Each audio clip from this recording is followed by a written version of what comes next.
नमस्कार, आप सभी का स्वागत है इंडिया न्यूज के digital platform India news national पर और मैं हूं आपके साथ शुभेदु से। क्या यूपी में बीजेपी जीतने जा रही है या समाजवादी पार्टी?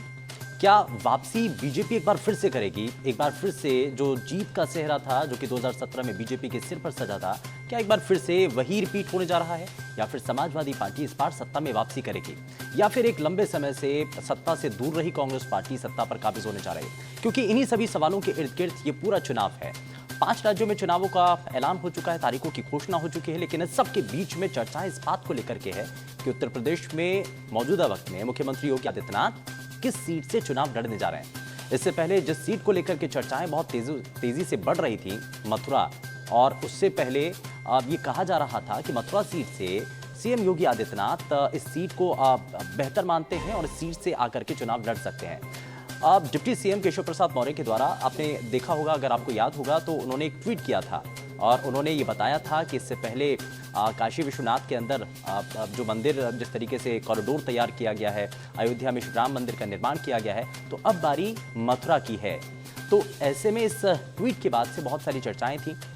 हालांकि वहां से जो स्थानीय स्तर के जो नेता हैं वो लगातार इस बात को कहते रहे कि मथुरा से आकर के योगी आदित्यनाथ को चुनाव लड़ देना चाहिए।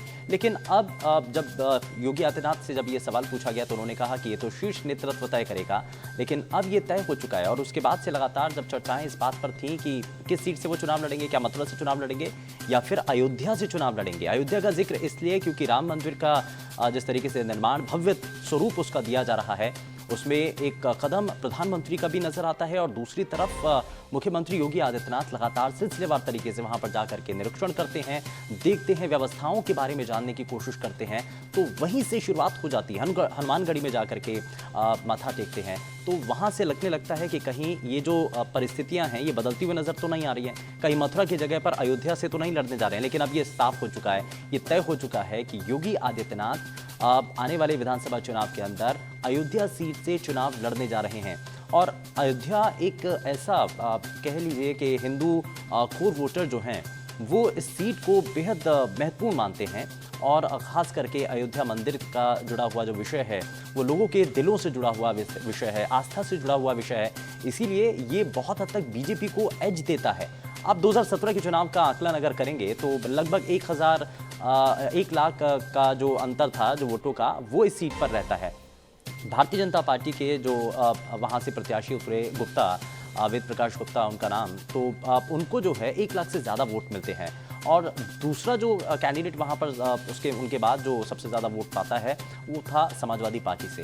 तो 50,000 वोट उस शख्स को भी मिलते हैं, उस प्रत्याशी को भी मिलते हैं। तो यहाँ से आप देख सकते हैं कि अंतर कितना ज़्यादा थे। और अगर इसमें चेहरा भी जुड़ जाता है, यानी कि योगी आदित्यनाथ का चेहरा, भगवाधारी का जो स्वरूप जो बार बार कहा जाता है, अगर वो वहाँ उस सीट से लड़ते हैं चुनाव, तो जाहिर तौर पर एक बड़ा अंतर देखने को मिल सकता है।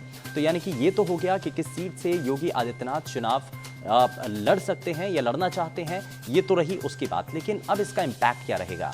आखिर क्यों इस सीट को चुना गया है? क्योंकि ये हमेशा से बीजेपी के एजेंडे में रहा है। इससे पहले तक के भारतीय जनता पार्टी के मैनिफेस्टो के अंदर भव्य श्री राम मंदिर के निर्माण को लेकर के बार बार जिक्र किया जाता रहा। और अब तो जब ये सपना साकार हो चुका है तो इसलिए अब इस सीट पर किसी ऐसे चेहरे को बीजेपी उतारना चाहती थी जो कि इसके आसपास के जो जितने भी क्षेत्र हैं उस पर बहुत हद तक प्रभाव डाल सके। तो न सिर्फ बात अयोध्या की है, बल्कि अयोध्या के आसपास के जितने भी क्षेत्र हैं वहां तक भी बीजेपी का जो प्रचार है, जो प्रसार है, वो बढ़ सके, यहीं से ये कोशिश नजर आती है। और इसलिए कहा गया है कि योगी आदित्यनाथ अयोध्या सीट से चुनाव लड़ने जा रहे हैं। लेकिन देखना दिलचस्प होगा कि 80-20 का जो खेल माना जा रहा था, हाल ही में 2 मंत्री, 4 से ज्यादा विधायकों का जब इस्तीफा हो चुका है, तो क्या ये सियासी समीकरण 80-20 से हट करके कुछ ज्यादा मुश्किल भरा बीजेपी के लिए रहने जा रहा है? देखने वाली चीजें हैं, आगे भी जानकारी आप तक पहुंचाते रहेंगे। लेकिन फिलहाल के लिए बस इतना ही। अगर आपको हमारा ये वीडियो पसंद आया हो तो वीडियो को लाइक करें और चैनल को सब्सक्राइब करें और हाँ, बेल आइकन को दबाना ना भूलें ताकि आप तक वीडियो का नोटिफिकेशन पहुंचता रहे। देश और दुनिया की तमाम खबरों के लिए देखते रहिए इंडिया न्यूज नेशनल।